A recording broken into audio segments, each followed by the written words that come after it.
Bonjour tout le monde et bienvenue pour cette nouvelle vidéo où on va voir ensemble 5 produits high-tech à moins de 50 €.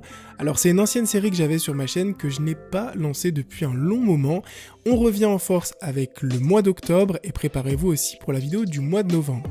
Et cette fois, on reprend la série avec une petite nouveauté puisque j'ai décidé de vous faire gagner à chaque épisode un des produits de la vidéo et c'est vous qui allez choisir quel est le produit que je vais vous faire gagner. Pour choisir le produit, il suffit tout simplement de laisser un commentaire en me disant quel est votre produit favori sur les 5 que je vais présenter et le produit qui sera le plus sollicité dans les commentaires, je vous le ferai tout simplement gagner sur mes réseaux sociaux, donc restez connectés. Et on commence très fort avec un produit ultra utile et je vais vous spoil, je vais utiliser ce produit pour une prochaine vidéo qui va arriver bientôt, à savoir comment acheter son clavier gamer, en tout cas quel clavier gamer choisir.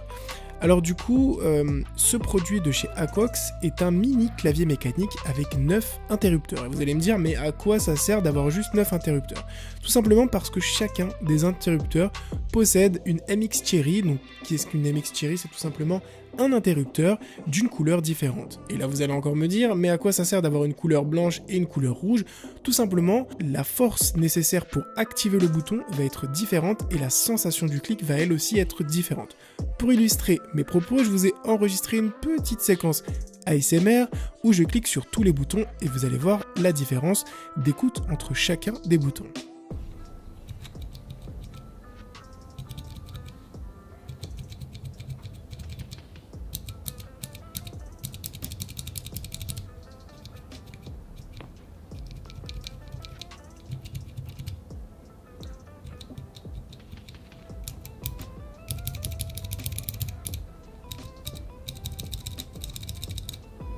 Je suis sûr qu'en regardant la petite séquence ASMR, vous êtes dit mais j'ai jamais vu ces interrupteurs là sur des claviers gamers. Effectivement, on a des interrupteurs gris, on a des interrupteurs blancs que moi-même personnellement je n'ai jamais vu alors que j'ai testé plus d'une trentaine de claviers depuis le lancement de ma chaîne. Et c'est normal puisque la majorité des constructeurs utilisent des MX Cherry Blue, Red ou Brown, qui sont celles qui sont le plus utilisées sur le marché. Celle qui domine le marché, c'est la Blue, vous le verrez sur un des produits que je vais présenter juste après. Je vous invite vraiment à tester ce produit qui coûte 20 €. Alors ça peut paraître un peu cher, vous pouvez vraiment le trouver moins cher. Moi j'ai pris celui-là parce que c'est le produit le mieux vendu sur Amazon, mais globalement c'est ultra intéressant et ça vous permet de vous dire, ok, bah moi mes touches préférées ça va être les blanches et là vous allez juste chercher des claviers gamers avec des touches blanches puisque ça va être des touches qui vont être silencieuses alors que les MX Blue vont faire énormément de bruit comme vous l'avez entendu. C'est un produit qui est très sympa et qui va me permettre aussi de m'aider sur ma future vidéo, à savoir quelques astuces pour bien choisir son clavier gamer. Et si vous voulez avoir plus d'informations sur les interrupteurs et les produits que je vais présenter dans cette vidéo, tous les liens seront dans la description. Et on enchaîne de manière totalement logique avec le prochain produit qui n'est ni plus ni moins qu'un clavier mécanique de la marque OK que j'ai reçu gratuitement depuis plusieurs mois, que j'ai bien eu le temps de tester et de saigner. Donc du coup, comme je l'ai dit, c'est un clavier avec des touches MX Cherry Blue, donc c'est les touches qui dominent le marché, des touches qui sont très appréciées par les gamers et par les personnes qui aiment écrire, même si elles font du bruit, c'est le revers de la médaille des MX Cherry Blue. On a un clavier qui possède 105 touches avec bien sûr une fonction d'anti-ghosting. Pour ceux qui ne savent pas, c'est tout simplement le fait d'appuyer sur n'importe quelle touche du clavier puisque chacune des touches vont être indépendantes, donc vous n'avez aucun souci avec ce clavier. C'est bien sûr un clavier AZERTY. Vous avez la possibilité de changer la couleur du clavier et l'animation des LED. Alors ce qui est intéressant sur ce clavier et ce que j'aime beaucoup, c'est un clavier qui est ultra sobre avec une très belle finition et c'est un clavier qui ne coûte que 40 €. Alors pour 40 €, on n'achète pas grand chose aujourd'hui en clavier mécanique, mais en tout cas pour une personne qui souhaite acheter son premier clavier mécanique, c'est un clavier mécanique d'entrée de gamme, c'est un excellent choix pour s'initier un peu au clavier mécanique puisque ça n'a rien à voir avec un clavier à membrane. Pour info, un clavier à membrane, c'est un clavier qui ne fait aucun bruit. On a des touches qui sont ultra plates et on a du coup un temps de réponse qui ne va pas être aussi rapide qu'un clavier mécanique. C'est pour ça que les claviers mécaniques sont ultra privilégiés par les gamers, même si on va avoir des touches qui font du bruit. Mais comme on l'a vu juste avant, on a des MX Cherry qui sont ultra silencieuses. Donc en général, les claviers mécaniques sont beaucoup plus chers que les claviers à membrane, mais ça on le verra dans une prochaine vidéo où je vais vous parler uniquement de clavier gamer. Donc du coup, un très gros big up sur la partie design qui est ultra sobre, ultra minimaliste et qui passera sur n'importe lequel des setups. Les LED sont plutôt bien faites et là vous avez énormément de jeux de couleurs que vous pouvez faire et vous amuser avec. En jeu, le clavier se veut comme son design, sobre et minimaliste. Ce que j'aime beaucoup sur ce clavier, c'est tout simplement qu'on a un pavé numérique et que les bords sont très très fins. Encore une fois, on va être sur un clavier à 40 € et honnêtement, c'est une très très bonne affaire pour un clavier de cette finition et de ce type-là. On continue avec un produit utile que j'ai détourné pour vos besoins en gaming ou même en travail. C'est une screen bar, donc du coup c'est une petite barre que vous allez pouvoir mettre au-dessus de votre écran. C'est une barre lumineuse avec 3 couleurs différentes qui vous permettent tout simplement d'éclairer la pièce. À quoi ça sert? Lorsque vous travaillez dans le noir, c'est très mauvais de juste laisser la lumière de votre écran. En général, vous allez mettre des lunettes, vous savez, il y a des petites lunettes jaunes qui se vendent pour filtrer la lumière bleue, etc. Car c'est très mauvais pour nos yeux, ça les fatigue énormément. Donc du coup, cette petite barre LED va créer une source de lumière au-dessus de vous qui va vous permettre de travailler ou de jouer dans de meilleures conditions. La barre coûte 30 €, elle est très facile à mettre et une fois mise, c'est vrai qu'elle éclaire énormément le bureau. Ça permet vraiment de créer une petite ambiance, hein. C'est un peu comme les LED que vous allez mettre derrière votre bureau et honnêtement, je l'ai trouvé ultra utile. Au niveau de la finition, c'est aussi très bien. Pour 30 €, ça fait vraiment le taf. Pour l'avant-dernier produit, j'ai décidé de vous sélectionner une souris et non pas des moindres puisqu'il s'agit de la Logitech G203 Prodigy.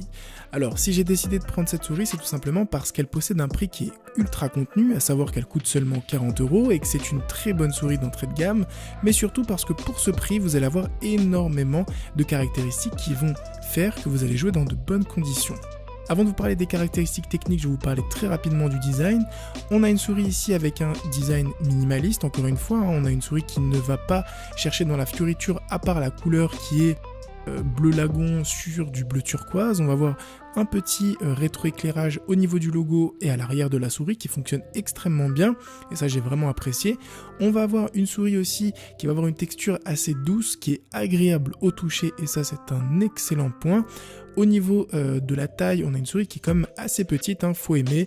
Si vous avez des très grandes mains, ça peut être compliqué. Par contre, si vous avez des mains de taille moyenne ou des petites mains, c'est juste parfait. Au niveau du poids, la souris est légère, vraiment légère, et c'est un des arguments de Logitech. Au niveau des caractéristiques techniques, on va avoir 8000 dpi maximum, on va avoir 6 boutons programmables, une compatibilité avec PC, Mac et Chromebook, et une compatibilité avec le logiciel de chez Logitech, le Logitech G-Hub, qui va vous permettre de personnaliser votre souris. Honnêtement, très bonne prise en main, la souris réagit très bien, vous avez jusqu'à 8000 dpi, vous pouvez choisir parmi 5 niveaux de sensibilité directement sur la souris en appuyant sur le bouton juste en bas de la molette fonctionne très bien, donc honnêtement, j'ai pas eu de soucis particuliers, c'est un excellent choix pour démarrer.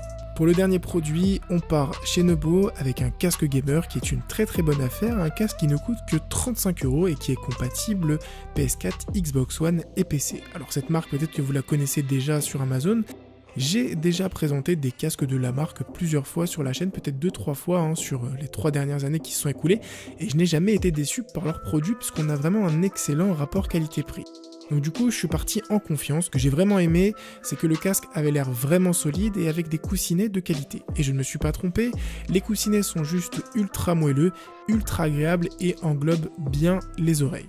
Ce que j'ai aimé, c'est que l'arceau est réglable et que le micro pivote à 90 degrés, comme ça vous pouvez le monter ou le descendre lorsque vous en avez pas besoin. Le micro aussi intègre une petite tige de fer, hein, vous savez, sur ce genre de petits micros, on peut les bouger un peu dans tous les sens pour les régler parfaitement devant votre bouche. Ce qui est aussi intéressant, c'est qu'on va avoir une petite télécommande qui va vous permettre de régler le volume et d'activer ou de désactiver votre voix. Ce que je vais faire juste après, c'est que je vais tester le micro-casque sur ma console et vous donner mon ressenti en live pour que vous puissiez entendre par vous-même la qualité du micro. On parle dans l'annonce d'une réduction de bruit, faut pas pousser. Honnêtement, je n'ai pas entendu de réduction de bruit, je trouve que c'est un mauvais jeu de mots. Effectivement, les oreillettes isolent plutôt bien, mais on va pas jusqu'à dire que c'est une réduction de bruit. Ça marche plutôt bien, hein, on est bien isolé, le son est plutôt quali, mais ne pensez pas qu'on va avoir une réduction de bruit active, je trouve que c'est assez trompeur. Mais sinon, le casque est ultra sobre avec une bonne finition, des couleurs minimalistes, hein, on est sur du gris anthracite et un peu d'orange, et ça fait juste le taf. Donc on passe au test du micro, à vous de juger, et on se retrouve pour la conclusion de cette vidéo. On est de retour sur la PlayStation 4, avec Fall Guys pour tester le casque gamer Numbo N16. Alors l'idée c'est de vous donner un peu un aperçu de la qualité micro, c'est ce que vous entendez là, et aussi de vous donner mon avis sur le casque de manière globale. Alors en termes de confort, c'est vrai que c'est très agréable. Ce que j'aime beaucoup c'est la mousse des oreillettes qui est ultra confortable. Honnêtement le casque on le sent pas du tout. On a des casques qui vont être très rigides, là pour le coup celui-ci est assez souple et il est très léger. Au niveau de la qualité du micro, c'est la qualité que vous entendez juste maintenant. Je trouve que la qualité est vraiment bien. Le micro possède un gain qui va être assez élevé, c'est-à-dire que vous n'avez pas besoin de parler très fort pour qu'on entende votre voix, mais du coup le contre-coup ça va être que vous allez avoir pas mal de bruit en fond, donc si vous vous concentrez sur ma voix, vous allez entendre potentiellement des petits bruits parasites qui sont pas vraiment très dérangeants quand vous allez jouer avec vos potes, etc. Mais peut-être que pour faire du streaming, on va chercher une qualité supérieure. Encore une fois, en termes de confort, c'est top, le micro est vraiment pas mal. En termes de qualité audio, ça reste un casque pas très cher, mais honnêtement, ça fait super le taf. Bon, comme vous l'avez entendu, la qualité du micro est plutôt pas mal. On va voir quand même quelques petits bruits, mais c'est rien de méchant. Si vous voulez faire du stream, ce sera peut-être pas le meilleur casque, mais si c'est juste pour discuter avec vos potes, ça fait largement le taf. En tout cas, j'espère que cette petite vidéo vous aura plu, qu'elle vous aura aidé et qu'elle vous aura potentiellement fait découvrir de nouveaux produits que vous ne connaissiez pas. Si c'est le cas, n'hésitez pas à laisser un petit like, à vous abonner et à partager la vidéo avec un pote qui en aurait bien besoin. Le concours est toujours ouvert, n'hésitez pas à me dire dans les commentaires quel est le produit que vous préférez et pourquoi. Sur ce, portez-vous bien, à une prochaine vidéo. Ciao tout le monde.